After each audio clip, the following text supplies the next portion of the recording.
अस्सलाम वालेकुम dear students, कैसे हो आप लोग। उम्मीद है कि आप सब लोग बिल्कुल ठीक ठाक होगे। तो आज की इस वीडियो में इंशाल्लाह हम लोग प्रैक्टिस टेस्ट नंबर 24 की डिस्कशन करेंगे, basically which is conducted from your second year chemistry chapter number 24 analytical chemistry. तो वीडियो स्टार्ट करने से पहले आप सब लोगों से छोटी सी एक रिक्वेस्ट है कि अगर आप लोगों ने चैनल को सब्सक्राइब नहीं किया हो तो काइंडली आप सब लोग चैनल को सब्सक्राइब कर लो, क्योंकि आप लोग तो उसे नाम होता है हमारे लिए मोटिवेशन होती है। सेकंड थिंग इज डैट आप सब लोग कोशिश करो कि वीडियो को बिल्कुल लास्ट तक देखो, सो दैट आप लोगों से किसी भी किस्म का पॉइंट, किसी भी किस्म की इन्फॉर्मेशन जो है वो स्किप ना हो। So without any further delay हम लोग चलते हैं अपनी वीडियो की तरफ से। फर्स्ट ऑफ ऑल आप लोगों के पास जो MCQ नंबर 1 है, कहता है कम्बस्टन इज़। तो आप लोगों के पास जो कम्बस्टन है ये एक्सोथर्मिक प्रोसेस है, option A is correct. Second में कहते हैं concentration and absorption are related. तो हमारे पास कॉन्सेंट्रेशन और एब्जॉर्प्शन जो है आपस में डायरेक्टली रिलेटेड है, ऑप्शन ए इज़ करेक्ट। ठीक है। थर्ड में कहता है कि Beer Lambert law is used for. तो हम लोग बीएड लैम्बर्ट लॉ को जो है वो क्वांटिटेटिव एनालिसिस के लिए यूज़ करते हैं, option A is correct. Fourth में कहता है combustion analysis is used for the determination of. तो हम लोग इसको यूज़ करते हैं for the determination of empirical formula, option A is correct. Fifth में कहता है कि modern methods of analysis are superior to classical ones because, क्योंकि हमारे पास जो मॉडर्न है they give more accurate results, small amount of chemicals इसमें यूज़ किए जाते हैं और ये लेस टाइम कंज्यूमिंग होते हैं। ठीक है। सो दैट इज़ वाई हमारे पास जो मॉडर्न मेथड होते हैं एनालिसिस के वो ज़्यादा सुपीरियर हैं as compare to the classical ones, option D is correct all of these. Six में कहता है कि which one of the followings radiations have the longer wavelength. तो आप लोगों के पास जो रेडियो वेव्स होते हैं इनकी वेवलेंथ लॉन्गर होती है, option B is correct. Seventh में कहता है कि which one of the following radiations have the greater frequency. तो आप लोगों के पास जो एक्स रेज होती है इनकी फ्रिक्वेंसी जो है वो ग्रेटर होती है, option A is correct. Eighth में कहते हैं कि salt analysis is an example of.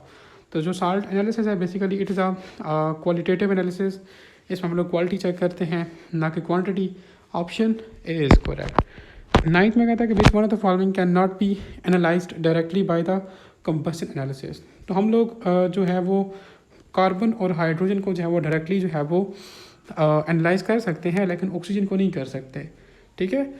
हम लोग कार्बन और हाइड्रोजन की जो कंपोजिशन होगी उसको प्लस करेंगे और उसको माइनस करेंगे 100 में से, तो पीछे जो हमारे पास जो कंपोजिशन बचेगी तो हमारे पास वो ऑक्सीजन की ही होगी, फिर हम लोग उसको एनालाइज करेंगे। ठीक है। बाकी हम लोग ओवरऑल अगर बात करें तो हम लोग जो है वो ऑक्सीजन का है जो है वो डायरेक्टली एनालाइज नहीं कर सकते by the process of combustion. ठीक है। कंबस्टन एनालिसिस से हम लोग इसको डायरेक्टली एनालाइज नहीं कर सकते ऑक्सीजन को। टेंथ में कहते हैं कि कंबस्टन एनालिसिस इज, हमारे पास जो कंबस्टन एनालिसिस है ये क्वांटिटेटिव एनालिसिस है। ठीक है, ऑप्शन बी इज़ करेक्ट।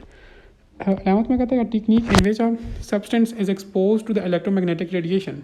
तो उसको हम लोग जो है वो स्पेक्ट्रोस्कोपी कहते हैं, option A is correct. 12th में कहता है कि which electromagnetic radiations are used in NMR spectroscopy. तो NMR स्पेक्ट्रोस्कोपी में हम लोग जो है वो रेडियो वेव्स को यूज़ करते हैं, ऑप्शन ए इज़ करेक्ट। 13 में कहता है कि which one is the electromagnetic radiation. तो ये सारी आप लोगों के पास इलेक्ट्रोमैग्नेटिक रेडिएशन है। ठीक है, एक्सरे, बाकी ये जो गिवन है रेडियो वेव्स और ये, ऑप्शन डी इज़ करेक्ट। 14 में कहता है कि which one of the following is not electromagnetic radiation. तो आप लोगों के पास ये जो यूवी रेज रहती है ना, ये इलेक्ट्रोमैग्नेटिक रेडिएशंस नहीं है। ठीक है, बाकी एक्स रेज और कैथोड रेज ये इलेक्ट्रोमैग्नेटिक रेडिएशंस है, ऑप्शन बी इज़ करेक्ट। 15 में कहता है कि math spectroscopy works on the principle of. हमारे पास मैथ स्पेक्ट्रोस्कोपी जो है वो मैथ टू चार्ज रेशो पर जो है वो बेस करती है, ऑप्शन बी इज़ करेक्ट। 16 में कहता है कि IR रेज चेंजेस। तो हमारे पास ये जो IR रेज होती हैं ये चेंज करती हैं वाइब्रेशनल एंड रोटेशनल एनर्जी को। ठीक है, option B is correct. 17th में कहता है कि microwave oven is used to heat the food, it actually increase the temperature by increasing और अल्टरिंग द। तो ये रोटेशनल एनर्जी को जो है वो इंक्रीज़ करती हैं या उसको अल्टर करती हैं, इसकी वजह से हमारे पास जो है वो फूड कुक हो जाए या फूड हमारे पास जो है वो गर्म हो जाता है।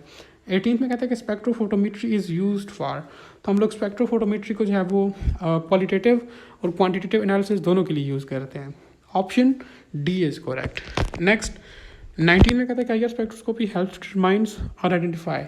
तो हम लोग IR स्पेक्ट्रोस्कोपी को यूज़ करते हैं, ठीक है, फंक्शनल ग्रुप्स की आइडेंटिफिकेशन के लिए, ऑप्शन ए इज़ करेक्ट। 20 में कहता है कि which one of the following technique is use to determine the unsaturation in the compound. तो हम लोग यूवी स्पेक्ट्रोस्कोपी को जो है वो यूज़ करते हुए जो है वो अनसेचुरेशन को जो है वो डिटरमाइन करते हैं किसी भी कंपाउंड में। Option A is correct.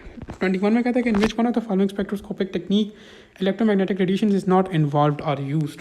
तो हमारे पास जो मैथ स्पेक्ट्रोस्कोपी है इसमें इलेक्ट्रोमैग्नेटिक रेडिएशंस जो है वो इन्वॉल्व या यूज़ नहीं होती, ठीक है। बाकी जो आप लोगों के पास IR है, UV है या NMR है, इसमें हमारे पास इलेक्ट्रोमैग्नेटिक रेडिएशंस यूज़ होती हैं, लेकिन मैथ स्पेक्ट्रोस्कोपी में जो है वो यूज़ नहीं होती। So option D is correct. 22 में कहता है the portion of the electromagnetic radiation used in NMR। तो NMR में आप लोगों के पास रेडियो वेव्स यूज़ होती हैं।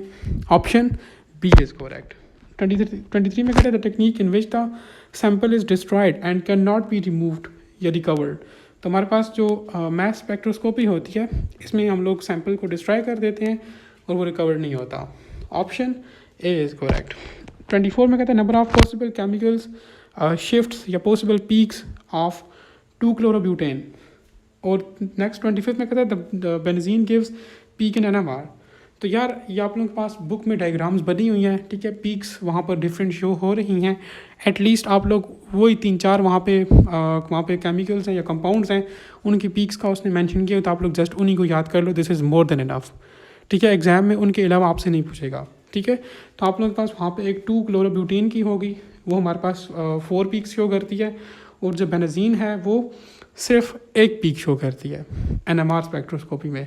सो लिहाजा आप लोग वहाँ पर 1-2 और भी होंगी या आई थिंक यही हैं, तो आप लोग इनको बस रट लो या वहाँ से डायग्राम देख लो, आप लोगों को समझ आ जाएगी। नेक्स्ट 26 में कहता है कि which one of the following nuclear does not give any peak in the NMR। तो हमारे पास जो ऐसा न्यूक्लियर जिसमें हमारे पास इवन नंबर ऑफ प्रोटॉन्स और इवन नंबर ऑफ न्यूट्रॉन्स हों तो वो हमारे पास पीक शो नहीं करते, लेकिन ऐसा न्यूक्लियर जिसमें हमारे पास ऑड नंबर ऑफ प्रोटॉन्स हों तो वो पीक शो करते हैं फिर, ठीक है, इवन नंबर वाले नहीं करते। Option D is correct. 27 में कहता है कि point out the incorrect statement. देखो यार हमारे पास एब्जॉर्बेंस होती है ना इलेक्ट्रोमैग्नेटिक रेडिएशंस की, वो डायरेक्टली प्रोपोर्शनल होती है to the concentration of the solution. दूसरी चीज़ ये कि हमारे पास ये जो एब्जॉर्बेंस होती है ना इलेक्ट्रोमैग्नेटिक रेडिएशंस की, ये डायरेक्टली प्रोपोर्शनल होती है to the length of the tube, ठीक है। और ये जो मैथमेटिकल फॉर्म है बीयर्ड-लैम्बर्ट लॉ की, वो हमारे पास A is equal to ECL है, ठीक है। हमारे पास ऑप्शन A, B और D जो है वो ये करेक्ट है। अब ऑप्शन C को देखो, कहते हैं कि transmittance of the electromagnetic radiations is directly proportional to the concentration of the solution. So ये स्टेटमेंट आप लोगों के पास इनकरेक्ट है, ठीक है, ऑप्शन C। 28 में कहता है कि हमारे पास मेथड ऑफ एनालिसिस आर। हमारे पास 2 तरह के मेथड है एनालिसिस के, quantitative and qualitative. Option B is correct. 29 में कहता है कि modern technique used to measure the concentration of the metal. तो हम लोग जो है वो कंसंट्रेशन ऑफ मेटल को जो है वो मेजर करने के लिए जो है वो फ्लेम फोटोमीट्री जो है वो एक टेक्निक है वो यूज़ करते हैं या फ्लेम फोटोमीटर यूज़ करते हैं। Option D is correct. 30 में कहता है कि हमारे पास percentage of which one of the following chemical is measured indirectly during the combustion analysis. तो ये बात मैंने आपसे पहले भी कही कि हम लोग जो है वो ऑक्सीजन को है वो डायरेक्टली मेजर नहीं कर सकते, इसे हम लोग इनडायरेक्टली मेजर करते हैं, ठीक है। कैसे मेजर करते हैं कि हमारे पास कार्बन और हाइड्रोजन की कंपोजिशन को हम लोग ऐड कर लेते हैं और उसको 100 में से माइनस करते हैं, तो हमारे पास पीछे जितनी भी कंसंट्रेशन आती है या अमाउंट होती है वो ऑक्सीजन की होती है, ठीक है। Option C is correct. 31 में कहता है कि इन TMS ऑल प्रोटॉन्स आर। तो हमारे पास TMS में टेट्रामिथाइल सिलेन में हमारे पास सारे प्रोटॉन्स जो है वो इक्विवेलेंट होते हैं। Option A is correct. 32 में कहता है कि अब्जॉर्प्शन टेक प्लेस एट। तो हमारे पास जो अब्जॉर्प्शन होती है ये स्पेसिफिक वेवलेंथ पे जो है वो होती है। Option B is correct. 33 में कहता है कि ट्रांसमिटेंस एंड एब्जॉर्बेंस आर। तो हमारे पास जो ट्रांसमिटेंस और एब्जॉर्बेंस है ये आपस में इन्वर्सली रिलेटेड है। Option B is correct. 34 में कहता है कि 100% ट्रांसमिटेंस मीन। तो हमारे पास 100% ट्रांसमिटेंस का मतलब है कि ज़ीरो एब्जॉर्प्शन या no absorption. Option D is correct. 35 में कहता है कि वेवलेंथ एंड एनर्जी आर। हमारे पास ये जो वेवलेंथ और एनर्जी है ये आपस में इन्वर्सली रिलेटेड है, ठीक है। जितनी ज़्यादा वेवलेंथ होगी एनर्जी उतनी कम होगी। Option B is correct. 36 में कहता है कि हैवियर एटम वाइब्रेट मोर। तो हमारे पास ये जो हैवियर एटम होता है ना ये मोर स्लोली जो है वो वाइब्रेट करता है देन द लाइटर, ठीक है। लाइटर वाला ज़्यादा वाइब्रेट करता है, जो हैवियर होता है ये स्लोली वाइब्रेट करता है। Option A is correct. 37 में कहता है कि IR region is divided into.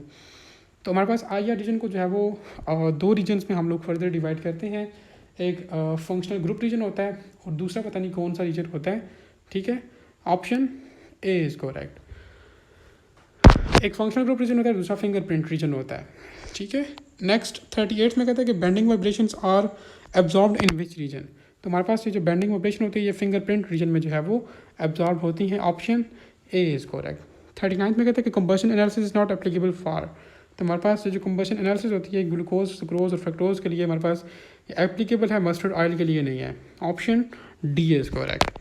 40 में कहता है कि in combustion analysis carbon dioxide is absorbed by. तो हमारे पास carbon dioxide is absorbed by potassium hydroxide. Option B is correct. So ये था आप लोगों के पास प्रैक्टिस टेस्ट नंबर 24।